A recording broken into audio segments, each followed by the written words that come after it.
నమస్కారం అన్న. నా పేరు శివానంద స్వామి. నేను గ్రూప్ 1 మెయిన్స్ ప్రిపేర్ అవుతా ఉన్నాను. ప్రిలిమ్స్ క్వాలిఫై ఉన్నా. ఇవాళ ఈ యొక్క మెయిన్స్ పరీక్షలు మనకి షెడ్యూల్ ప్రకారము అక్టోబర్ 21 నుంచి జరగాల్సి ఉంది. టీఎస్పీఎస్సీ ప్రకటించిన షెడ్యూల్ ప్రకారం. కానీ మాకున్న పరిస్థితులు ఏంటంటే దాదాపుగా ఈ కేసులు ఇవి గ్రూప్ 1 మీద ఫైల్ అయిన కేసులు ఇవి కొన్ని మాత్రమే. ఇవి ఇంకా దాదాపుగా ఇంకో 10-15 వరకు కేసులు ఉన్నాయి. దాదాపుగా 20-25 నుంచి 25 పైబడి కేసులు. ఇందులో ఒక 5-6 బలమైన కేసులు. ఒక సోషల్ రిజర్వేషన్స్ పాటించకపోవడం కానీ, జియో నంబర్ 29 వర్సెస్ 55 కేసు కానీ, ఎస్టీ రిజర్వేషన్ కేసు కానీ, లేదా కీ మీద దాదాపుగా 14 కీ మీద మనము అబ్జెక్షన్స్ రేజ్ చేస్తే కనీసం 4 నుంచి 5 క్వశ్చన్స్ ఎవరు అడిగినా, ఏ చిన్నపిల్లలు అడిగినా అవి చేంజ్ అవుతాయని చెప్తా ఉంటారు మనకి. ఎందుకంటే ప్రామాణిక పుస్తకాల్లో మేము చూపిస్తున్న అవి ఎవిడెన్స్ అవి. అంటే ఇలాంటి కేసుల దృష్ట్యా ఇవి పరీక్షలు జరుగుతాయా లేదా? ఎందుకంటే రోజు ఒక కేసు లిస్టింగ్ అవుతుంది హైకోర్టులో, రోజు ఒక కేసు హియరింగ్కి వస్తుంది. ఈ పరీక్షలు ముందుకు పోతాయా లేదా, జరుగుతాయా లేదా, జరిగిన కానీ తుది ప్రక్రియ ముందుకు పోతుందా లేదా అనే ఈ యొక్క గందరగోళ పరిస్థితుల్లో మేము మెయిన్స్కి ఏ విధంగా ప్రిపేర్ కావాలి, ఎట్లా చదువుకోవాలి, చదువుకున్న ప్రశాంతంగా కూర్చొని చదవగలుగుతామా? కాబట్టి ఈ యొక్క సంశయ పరిస్థితుల్లో మాకు ఒక చైర్మన్ గారు కానీ, ప్రభుత్వం నుంచి కానీ ఈ యొక్క సజావుగా పరీక్షలు ముందుకు పోతాయని చెప్పేసి ఎవరైనా ఇప్పటివరకు భరోసా కల్పించిన దాఖలాలు అయితే లేవు. ఈ పరిస్థితుల్లో మేము చదివేది ఎట్లా? ఈ యొక్క కేసులు ఎందుకు ఇన్ని కేసులు చూపిస్తున్నామంటే 2011 నోటిఫికేషన్ 2016 వరకు సాగదీయబడింది. డ్యూ టు హైకోర్టులో ఉన్న కేసులు, బలమైన కేసులు, చిన్న తప్పిదాలు, బోర్డు చేసిన తప్పిదాలు. ఇప్పుడు కూడా సేమ్ పరిస్థితులు. అప్పుడు ఒక్క క్వశ్చన్ వల్ల 5 సంవత్సరాలు డిలే అయింది నోటిఫికేషన్. ఇప్పుడు బలంగా ఒక 5 నుంచి 6 క్వశ్చన్స్ ఖచ్చితంగా మారుతాయి. ఈ క్వశ్చన్స్ మారడం వల్ల దాదాపుగా ప్రిలిమ్స్ లిస్టే చేంజ్ అయిపోతుంది. హైకోర్టులో ఉన్న 5 నుంచి 6 కేసులు బలమైన కేసుల దృష్ట్యా ఏ ఒక్క కేసులు పిటిషనర్కి అనుకూలంగా వచ్చినా మెయిన్స్ సెలెక్టెడ్ లిస్టే మారిపోతుంది. అప్పుడు మళ్ళీ కొత్త లిస్టు ప్రకటించాలి, మళ్ళీ పరీక్షలు పెట్టాల్సిన పరిస్థితి వస్తుంది. ఈ యొక్క పరిస్థితులు రాకుండా ఉండాలంటే ఈ యొక్క అన్ని కేసులు ఒక కొలిక్కి వచ్చిన తర్వాతనే ప్రక్రియ పైన ముందుకు పోవాలని చెప్పేసి మేము ఎన్నోసార్లు టీఎస్పీఎస్సీకి విన్నవించుకున్నాము. దాదాపుగా దఫాలుగా ఎన్నో బృందాలుగా టీఎస్పీఎస్సీకి 10ల సంఖ్యలో వినతి పత్రాలు ఇచ్చినాం. కానీ దీని మీద టీఎస్పీఎస్సీ బోర్డు కానీ, ప్రభుత్వం నుంచి కానీ మాకు ఎలాంటి స్పష్టత రాలేదు. కాబట్టి ఈ యొక్క చిన్నపాటి శాంతియుత ఆందోళన కార్యక్రమానికి కారణం ఏంటంటే అన్ని కేసులు ఒక కొలిక్కి వచ్చిన తర్వాతనే ప్రక్రియ ముందుకు తీసుకెళ్లాలని చెప్పేసి ఇటు బోర్డుని, అటు ప్రభుత్వాన్ని మేము రిక్వెస్ట్ చేస్తూ ఉన్నాము. ఎందుకంటే 30,000 మంది ఇవాళ మెయిన్స్ ప్రిపేర్ అవుతూ ఉన్నారు.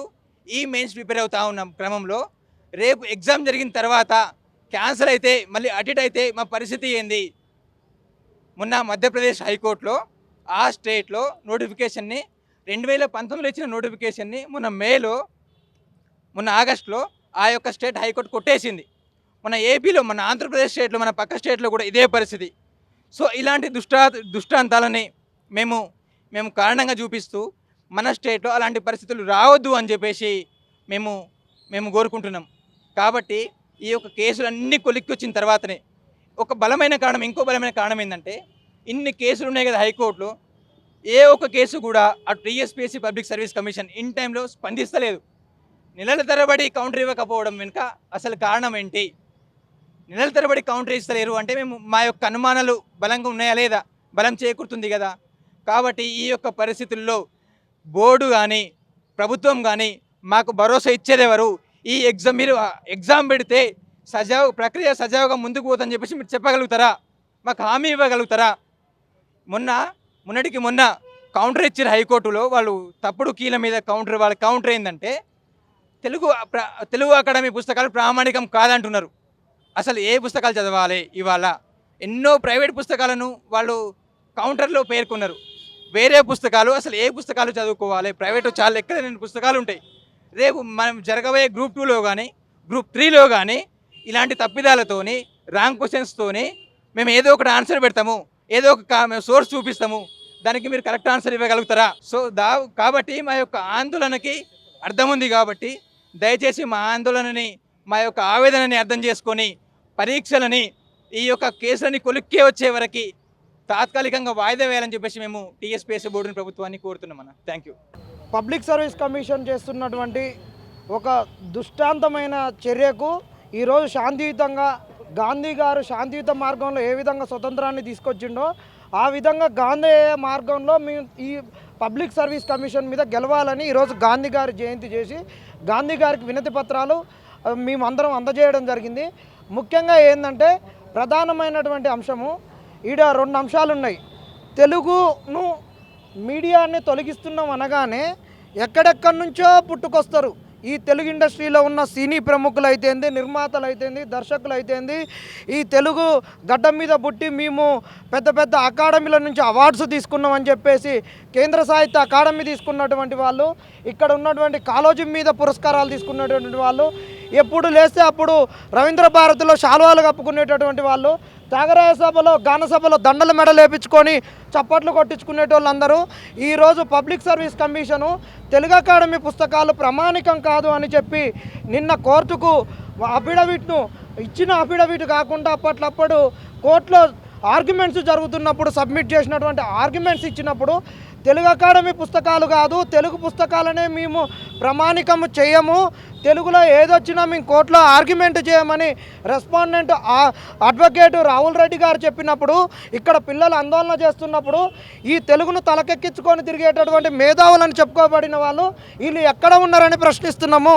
మరి తెలుగు అకాడమీలో మీరందరూ గొప్పవాళ్ళని చెప్పుకొని మీరందరూ తెలుగు అకాడమీ పుస్తకాలను ప్రమోట్ చేసిన అరగోపాల్ అయితేంది, ఆకునూరు మురళి అయితేంది, అడప సత్యనారాయణ అయితేంది, వీళ్ళందరూ ఎక్కడ పోయిర్రు అని అడుగుతున్నాం. నిన్న కాక మొన్న మీ కెమెరాలు ఇటు తిప్పితే 21st సెంచరీకి వచ్చి ఇదే అడప సత్యనారాయణ గంట చక్రపాణి గంటలు మోగిచ్చి బాకాలు మోగిచ్చి చెప్పినటువంటి వాళ్ళు ఇవాళ ఎక్కడ చచ్చిర్రు అని అడుగుతున్నాం. మీ పిల్లలందరినీ అమెరికాలో, ఆస్ట్రేలియాలో, కెనడాలలో పంపించుకోరి. ఇదే ఆకునూరి మురళి ఒక ఇంటర్వ్యూలో అన్నాడు, ఇండియాలో నా పిల్లల్ని చదివించుకొని ఇండియాలో ఏముంది, నా పిల్లల్ని కెనడాకు పంపించిన అన్నావు.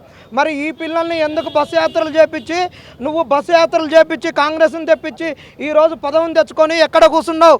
మరి తెలుగు అకాడమీని తెలుగును తుంగలో దొక్కుతున్నట్టు చేస్తున్నటువంటి వాళ్ళను ఎక్కడ చెప్పాలి? ఇది తెలుగు అకాడమీకి నిన్న కాక మొన్న హిస్టరీకి ఇచ్చినటువంటి అఫిడవిట్. ఇందులో ఏమన్నారంటే తెలుగు ప్రామాణికం తెలుగు అకాడమీ అన్నాడు, నిన్ననేమో తెలుగు అకాడమీ ప్రామాణికం కాదనేమో ఇల్లు అన్నాడు. కాబట్టి ఇక్కడ అందరికీ మెయిన్ సందిగ్ధత ఏంటంటే ఈ గ్రూప్ 1 గ్రూప్ 2కు చదువుకునేటటువంటి వాళ్ళు అందరూ కూడా ఎక్కువ తెలుగు అకాడమీని తెలుగు పుస్తకాలను చదువుకుంటున్నారు.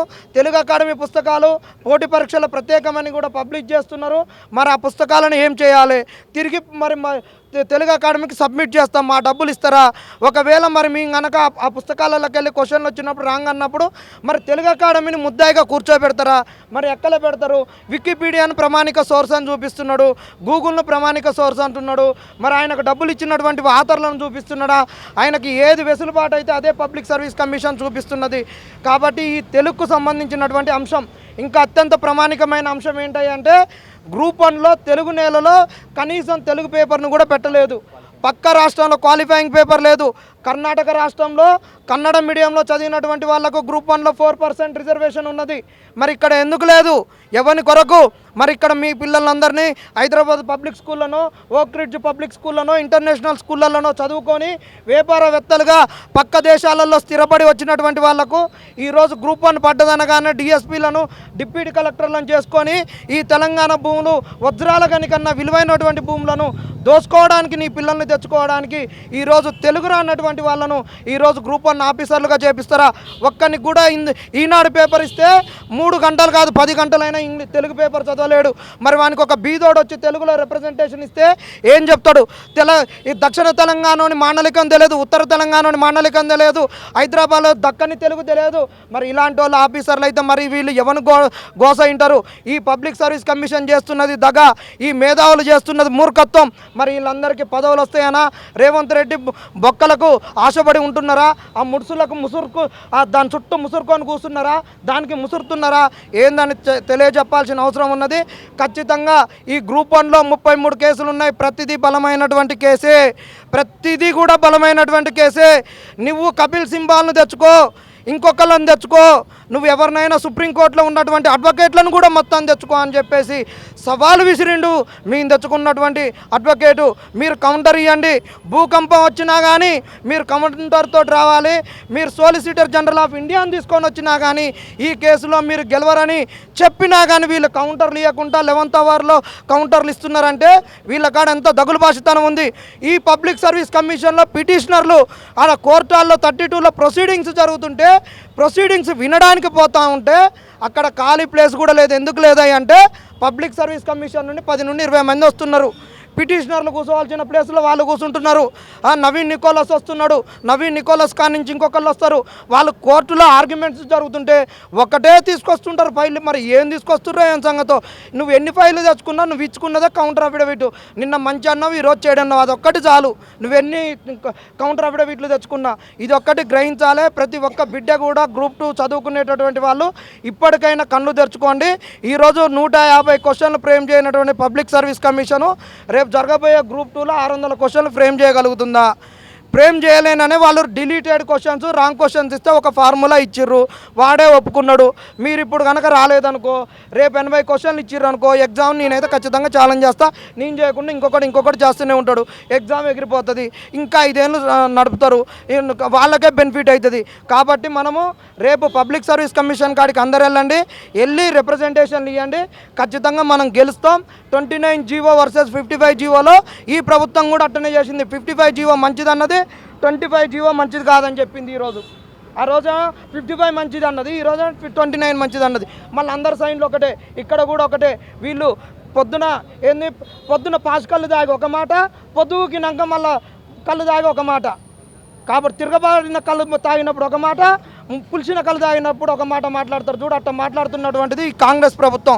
కాబట్టి ఈ కాంగ్రెస్ ప్రభుత్వానికి ఖచ్చితంగా నిరుద్యోగులు బుద్ధి చెప్తారని కూడా హెచ్చరిక జారీ చేస్తూ మీరందరూ కదిలి కంకణం కట్టుకొని ఈ గ్రూప్ 1 కేసులను విజయవంతం చేసుకొని గ్రూప్ 2లో కూడా తప్పిదాలు జరగకుండా మనం జాగ్రత్తతో ఉండాలని వేడుకోవడం జరుగుతుంది.